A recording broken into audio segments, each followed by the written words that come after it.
أعوذ بالله من الشيطان الرجيم. بسم الله الرحمن الرحيم.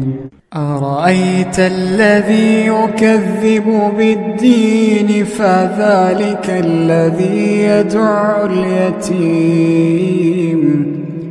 ولا يحض على طعام المسكين فويل للمصلين الذين هم عن صلاتهم ساهون الذين هم يراءون